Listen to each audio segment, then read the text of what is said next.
This one has been a long time coming. Ever since my SH Monster It's Godzilla 2000 figure review, I was both praising and critiquing the Hiya Godzilla 2000 previews. Well, is this going to finally be the suit-accurate, super articulated Godzilla 2000 of my dreams? Well, first off, this is Godzilla from the 1999 film Godzilla 2000 Millennium, and well, if you want to know my feelings on both versions of the movie, stay tuned for the movie ranking video. Anyways, the SH Monsters was the slightly altered design seen in Godzilla X Megaguirus. And while the differences between the two are pretty subtle, if you're not as autistically invested as I and many others are, you may not care, and that's honestly pretty valid. Well, let's open this guy up and take a look at him, and we'll see how he compares to the SH Monsters, and I'm going to be fair and balanced, just like in the GMK video, so it's not going to be a total Hiya Glaze show. Wow, unreal, my gosh, this is amazing, but he is flawed. But hear me out, a lot of people have been praising this as the best Godzilla 2000 ever, and well, I'm here to provide a more honest and balanced take on the subject. I didn't know if you noticed, but I'm kind of a Godzilla expert. And Godzilla is one of my favorite Godzilla designs. So like my Hiya GMK review, I'm gonna look a little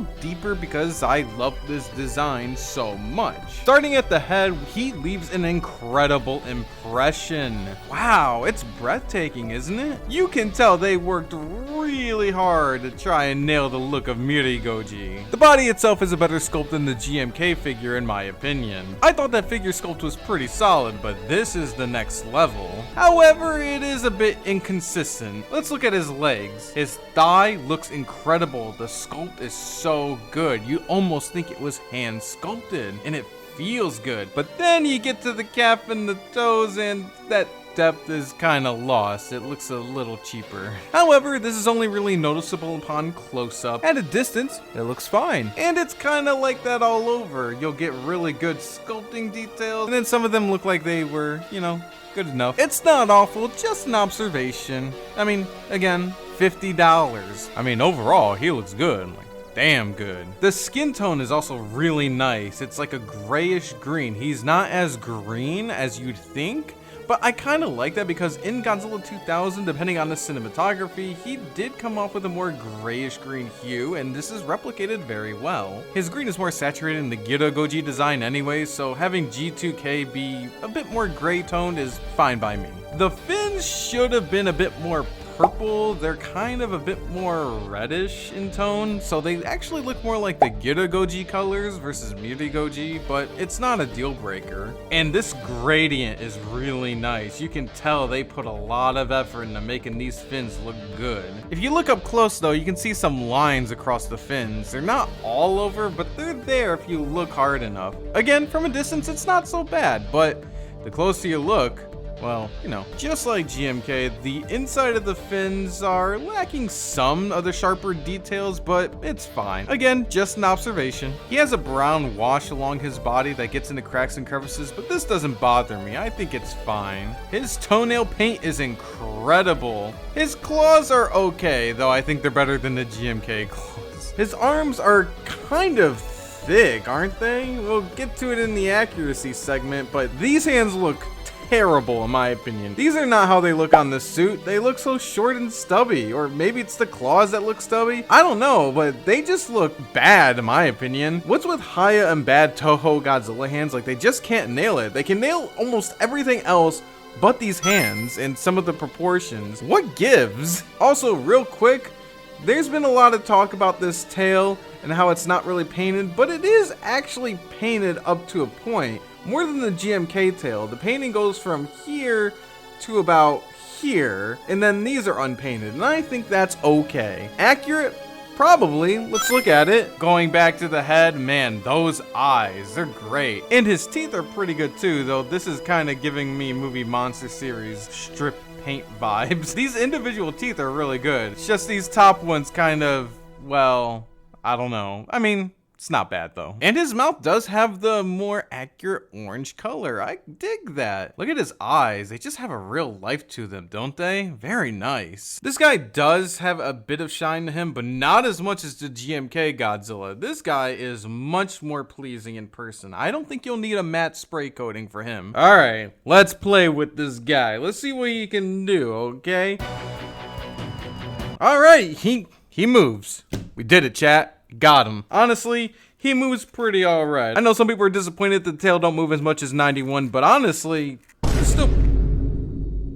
Oh, fuck. It's still pretty good. Unlike my GMK, which has been pretty solid, this guy is loose. Unfortunately, this is a common problem with Godzilla 2000s, is that this area is starting to get loose. But even my neck area, well, it's loose, but it's livable. But this, I tried to move his arm.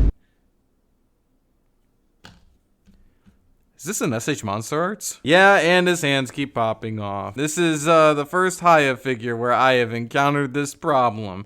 All my other figures have been nice and posable and stiff with nothing coming off, and that was me singing their praises, but not on this guy. I mean, don't get me wrong, he's still lots of fun. I mean, he does everything I need him to do. His jaw opens and closes.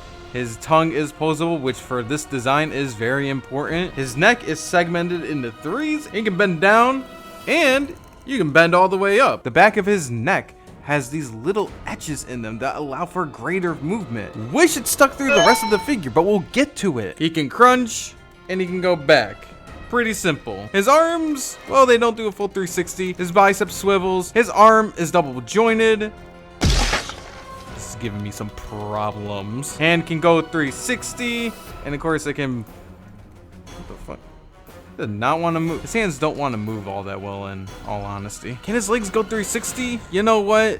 They probably can, but I'm not gonna risk it. His leg can straighten out, and it bends in pretty good. I know some people don't seem to care for this, and I'm kind of in between. I don't like it, but like I get it. I just don't know if it was necessary. But it kind of looks like he has two kneecaps, right? His toe kind of pivots. Like you kind of have to finagle it to get like a good one. But it does move up and down pretty well. Look at this extra sculpting. That's really good. I know we touched on the tail, but look at this. This is nice. It does exactly what I need it to do. Can it do that? Yeah. That's a good Godzilla tail. Look at that. Little S-curve. You can in fact get multiple good S-curves with it. Now I complain that the SH Monster Arts Godzilla 2000 broke Sculpt, and I still stand by that. That is because of its added articulation. We'll get to the comparison section soon, but this guy, I mean, this design is just not inherently mobile. It's cool you can do all this, but man, if you go too far, ooh boy. And like, if you bend it down, you can push it back. You can create a better sense of flow, so while there's still gaps, it's manageable. Better than the SH Monster Arts, in my opinion. However, I do have a problem with this. Now, this kind of design is inherently a thing across almost all Hiya Godzillas except for their Godzilla Evolved. But would it not have been amazing to have a cut right around here and have this on a ball joint like the Godzilla Evolved figure? Whatever happened to that? That would have been amazing. If they had done that, this would have been the greatest Godzilla 2000 figure ever, in my opinion. And now he's just settled for being really good. Is that nitpicking? Probably, but it's like they create all this ingenuity, but they're not applying it to every figure. It's like, well, are we gonna get more of that, or is that just like a one-time thing? Still, this gap isn't the worst. I mean, $50 toy, but imagine if you could bend it back. It was this close. Now, he's not as smooth as an SH Monster Arts. He's kind of, you know, a bit brickish, but again, posing isn't really what I come for my Godzilla figures. I am happy when they can do it, and they do it well. And this guy does it well. Call me superficial, but I care about looks more than crazy articulation. This guy can move, not as well as his SH Monster Arts brethren, but you can get him into Godzilla's iconic dancing pose. That's great. He also does a pretty good -1 pose. And since Godzilla is a dinosaur, I put him in the typical theropod position. Man, that is terrifying. He also comes with these added hand accessories that are kind of like clenched fighting hands. I'm personally not a fan of them, but you can use them to replicate his Pipeworks video game poses. Okay, here's the accuracy segment. I did this differently to save on time, but also to be a bit objective and maybe let you get in on the fun yourself. My images are mostly from the Super Complete Works book, thank you Lily for providing it, and various behind the scenes images, so I hope you can observe and make your own call. In my opinion, they really tried, but some things are a bit off. Really, it's just proportions and some minor details. Proportionally, he's weird. Honestly, he's just a bit too thick all over. Godzilla 2000 is a much slimmer physique. I also think the head is a bit too big, but it kind of looks like this in the book, so I don't blame them for going this route. But in various still shots, it's much more proportional. Also, my friend Molderzilla, who provided me this figure as a gift, was worried he had a bit of an overbite, but that's actually a faithful sculpt detail, which is really cool. Look, it's a $50 toy, and the fact it got so close is pretty sick. You see, close enough is good for $50, not $130. Okay, let's do the comparison with the SH Monster Arts. Now here's the thing, I believe in APP, accuracy per price point. The higher the price, the more accurate your figure should be, especially if it's saying it's based on the suit. That's just my personal belief. For example, Movie Monster series are around $30 and they look really good. I don't have a problem with them. But then the higher the totem pole, the more quality I expect. That's why I collect the NECA Halloween figures and not the Trick or Treat Studios one. So it doesn't just apply to Godzilla, it applies to all my interests. This is $52, this is $130. And here's the thing, both are valid purchases. I know, you're probably stunned to hear that. This guy has been kind of my punching bag, but I get why people like him. He is pretty cool and he is very fun to play with. Oh, and for those saying that the SH Monster Arts aren't meant to be played with, the official SH Monster Arts survey asks you how fun it is to play with the figure. I feel vindicated. Look at this. This is really dynamic. This is exciting. While this guy is also very fun to play with, he is more limiting, which I'm fine with, but some people might not be. Ironically, this guy's more prone to having joints pop off than this guy. This is another good reason why this Godzilla is a gold standard for SH Monster Arts. They both got loose waist joints, so they can dance together, I suppose. If you want a Godzilla 2000 that is more dynamic and crazier, oh my goodness, boy do I got the figure for you. But if you want to save your money and get something that's far more faithful, this little guy is for you. Now, something that's come to my attention since I made my Godzilla 2000 video. The inflated price point is due to a few things, such as the new engineering. And of course, the appeal of SH Monster Arts is their finish. This guy is nice and subtle. These fins are excellent. You really feel the detail, and it's a consistent detail. This is not a movie accurate sculpt, but I would never call it bad on the condition that the sculpting details are very nice. This toe paint sucks though, and so does his hand claws. This is the one thing that Hiya did better actually. But is there anything better this guy does besides having a much more faithful sculpt? Well, okay, one thing to mention, the Hiya does do this whole gap problem better. It's not perfect, but you know, it's a Godzilla, gaps are gonna be an issue. While this flow isn't terrible per se, I'm just not a fan of this huge gap in this dorsal fin right here. I think this looks ugly. This is a little better. The fin being on its own separate piece, that's great. This being on its own separate piece, great. This not being able to move like Godzilla Evolved kind of makes me upset. It's not awful, but the potential was there. And the fact they did not seize on it is really annoying. I can't fault someone for wanting a cooler Godzilla. This is definitely not my favorite SH Monster Arts Godzilla. In fact, I think he's kind of mid because again, I care about my toy dinosaur looking like how it came from the movie. But if there is something the SH Monster Arts does do better than the Hiya, the SH Monster Arts does much better proportionally. Not everything, like his tail is way too long, but it adds to the fun factor. But proportionally, he does look better. This may be a more faithful sculpt, but like I noted in my accuracy segment, his proportions are a little funky, and he is just a hard design to nail down. We don't need to even compare him to the SH Monsters for that. I will compare him to my suit scan Godzilla 2000 X Plus. Yes, I know this is technically not the movie suit and it's a bit older and whatnot, but it's still the only other Mirdi Goji-like figure I can compare it with. And yeah, the proportions are off, but it does come close, and that's pretty cool. When it comes to painting the tail, the Hiya version isn't that far off from the X Plus. So what it comes down to, what are you gonna want? It's your money, you decide.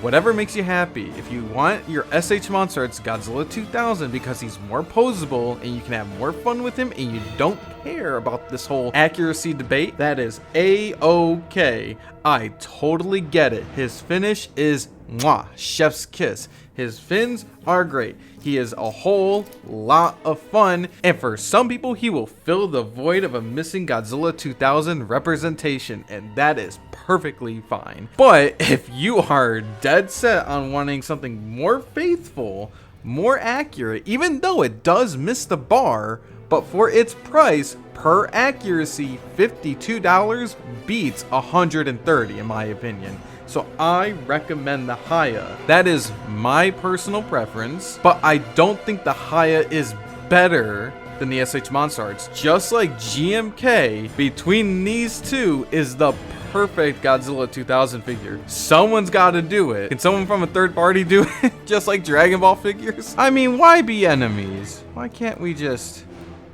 be friends with one another, you know? And you know what, for fun, let's just compare him with the original SH Monster Arts Godzilla 2000 because we've come so far. This is the Sakai concept. This is one of my favorites. I'm sure you saw the funny little ranking list, but it is kind of crazy that it took this long. Oh man, I just wish this coloration of the fins was on here just a little more saturated, kind of muted here, which isn't bad. Here he is next to the SH Monster Arts Kiryu Goji. Now I know Hiya is doing a Kiryu Goji, but if you recall, they've had to change him up a bit. I think they should take inspiration from this. This is also a very limited design, but it has the hyper articulation aspect. Not to say this guy really needs it, but taking inspiration, hint hint, isn't necessarily a bad thing. I mean, they're already trying to improve themselves. Why not just, you know, borrow from a Godzilla figure that took a limiting design and did pretty well with it? I don't know. There's still time. Here he is next to the SH Monster Arts Gamera 1999 Kyoto Battle version. This scale is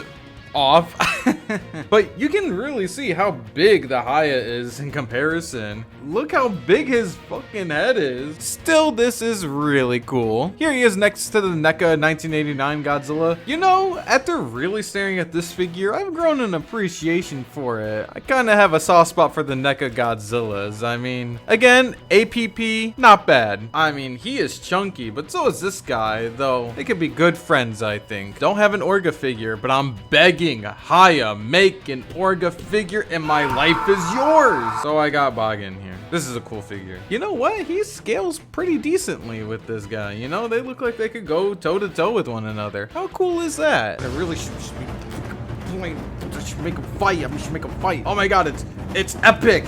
Oh my god. Well, I already said I recommend him, but I can't help feel that he's got a lot holding him back from being an all-timer. If Hiya plans on doing 2.0s for any of their Godzillas, it should be this one. I can see a vision in my head that incorporates elements of the other Hiya Godzilla figures into this one. I mean, they did it for their Monster vs. Kongs, why not this guy? And yet, I love him. So far, this is my favorite Hiya Toho Godzilla, flaws and all. I've been craving a Godzilla 2000 figure of this caliber for decades, and this is probably because I already really like the SH Monster Arts Godzilla 91 and GMK figures, so the Hiyas, while cool and very admirable, didn't scratch an itch that wasn't already scratched. But I was let down by the SH Monster Arts Godzilla 2000, so Hiya's has come to scratch that itch. I must feel really itchy. And you know, I already said I recommend him, but I totally understand why someone would want to pass on him over the SH Monster Arts. That figure does do some things better. That is purely my objective opinion. I mean, like I said, you can get both and do a Godzilla 2000 and Mega Gyarados pairing on the shelf. But for me, this is a win. He's not this perfect thing like some people are saying. He is flawed, but he's good enough to justify the $50 price tag. Thank you for watching. Some have even commented they were really looking forward to this one, and That means a lot. I hope I didn't disappoint in any way. But I will be working on the big Godzilla movie ranking tier list video, so you can be disappointed when that one comes out.